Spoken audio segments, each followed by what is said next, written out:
Hey, this is Cam with Blacktail Studio, and this week I move all of my tools to the new shop, have the worst fires in the history of Oregon, and even get a trip to the ER. Stay tuned. So these wildfires kicked off right when we were starting our move, and they were no joke. My dad is a retired game warden, and he said that it was the smokiest he's ever seen it, and that includes being inside active wildfires. So it was pretty crazy. We were lucky we weren't forced to evacuate. The closest they got to us was about 10 miles, so we were pretty fortunate, but it did get the hairs on the back of our neck standing up a little bit. But here is the first look at the new shop. It is basically an RV garage, and the old owners didn't have RVs, so I'm not exactly sure why they built it, but it was apparently mostly storage for them. You see some kind of awkward racks there on the right that I'll show you in a second. Concrete floor is nothing special. I would have liked to have the time to do something with that, whether it was an epoxy floor or I really loved polished concrete, but for now it is just going to be bare concrete. These overhead racks are going to be one of the first things to go. They are fairly dangerous actually, and they don't really do me any good. I have a lot of tall things, tall slabs, tall tools that I don't want to be in the way. One of the things the previous owner did, which is really cool, is all of the interior walls, including the ceiling, are insulated with OSB. So it is going to be really, really strong, and I can also screw things right to it. The only downside is it's kind of ugly. You know, OSB is not a great look. So I'm probably going to smooth those seams out, smooth the OSB itself out with probably some texture, and try to make it look a little bit more presentable. Did come with a fireplace. It's in a really weird spot for me because it's right in the way. The lighting is horrible. That pegboard, that bench, all of that has to go. The lighting especially. I have that coming actually right now. I haven't even installed it yet, but there is a lot of cool things and then a lot of things that need to change. You can see it does have cable inside, which is cool. It has 220 power already inside, which is great. I'm going to need to run a lot more 220 through the shop. I think I'm going to actually try to relocate that fireplace over to the right, over near the fuse box, but it can't be right in front of the fuse box, so going to have to figure that out too. One thing that I wouldn't have thought of building my own shop that you might want to consider if you're building a similar shop is putting an upstairs like this. It's not great because my head actually hits the ceiling, but it does allow for a ton of storage. Have you ever set an impact driver on top of an 8-foot step ladder and told yourself you would remember it's up there? Well, I have, and apparently I didn't remember it was up there. I closed the ladder, the impact driver came down, hit me right above the eye, blood went everywhere, had to go to the emergency clinic. The good thing is I didn't need stitches, they just used those little butterfly bandages and super glue, and I told them that I have really good glue and I could have done this myself.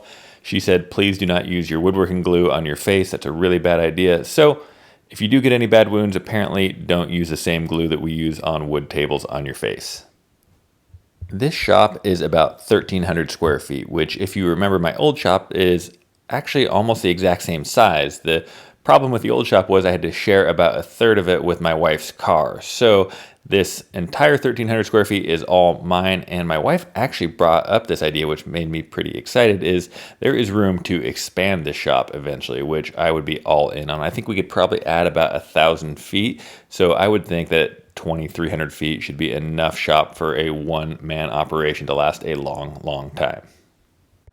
We had 2 trucks to help with the move, one with my wife's face on it and the other a liftgate truck. And I don't know why I never thought of getting a liftgate until about 3 days before the move, but this was the ultimate solution. It cost like $100 to rent this thing for the day, plus insurance and fees and all that. But this is how easy it is. It took us a little while to figure out. Also, a little tip, keep the truck running. We killed the battery pretty quick doing the up and down on the liftgate a bunch of times. So it was a lifesaver. I don't know how else I would have moved all of these super heavy tools without the help of this liftgate.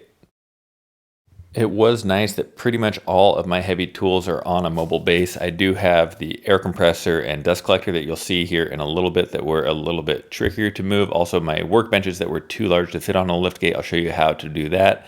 But right now it's just my brother-in-law and my dad showed up early, and the 3 of us loaded this entire truck in, God, it must have been 30, 40 minutes, and we're able to unload the entire thing ourselves. So it was pretty cool that 3 not huge, strong guys were able to load an entire truck full of heavy cast iron tools. One thing to think about if you are getting a liftgate is they aren't great on sloped surfaces. So we weren't able to back this all the way to the threshold. We had to kind of keep it up there on a relatively flat spot. But again, just the three of us are able to move all of these heavy tools. Offloading probably took even less time than loading, maybe another 20-30 minutes. We had a pretty good rhythm at this point.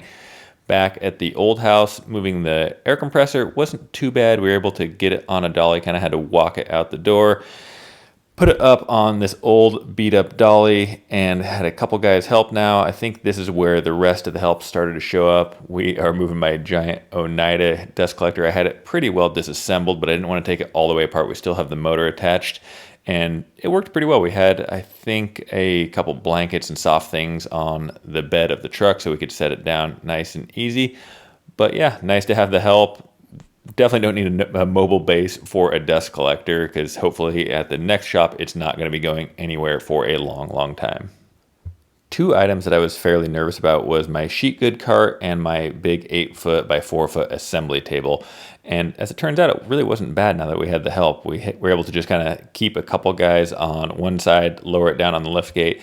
Then we went and refilled it with all of the melamine plywood that was in there before. So it wasn't really too bad at all. Here is that 4x8 assembly table. And again, yeah, just a few guys holding it on one end, another guy lower it, and it worked really, really well. So there wasn't actually a problem with even the super oversized items. The fires weren't very good on the day of the move, but they got a lot worse the next day. You can see here we were down to about a 1/4 mile visibility. It was really, really bad. You actually had to wear a full-on N95 style respirator just to be outside. So you'll see me wearing a respirator pretty much the whole time that I have the doors open here. But here is a quick look at my shop. It looks a lot smaller. I actually got pretty nervous once I saw everything in here. It's a little overwhelming. There's nothing organized. Everything is right out in the open. I was wondering how my shop got so small all of a sudden. I actually had to put my nice wood slabs outside because I had nowhere to put them. So spent a little bit of time trying to organize and make a little bit of a path so I can move some things around. But hopefully I'm going to get this all in its place and it won't seem so small pretty soon. Even though I was a long ways from being able to set my shop up, I couldn't help but start thinking about the layout. And for me, everything centers around the table saw and the outfeed table. So this is what I want to get right first. And I'm thinking of maybe not having a mobile base on my table saw, so I definitely want to have it in the right spot where I can rip a long enough board, a wide enough board.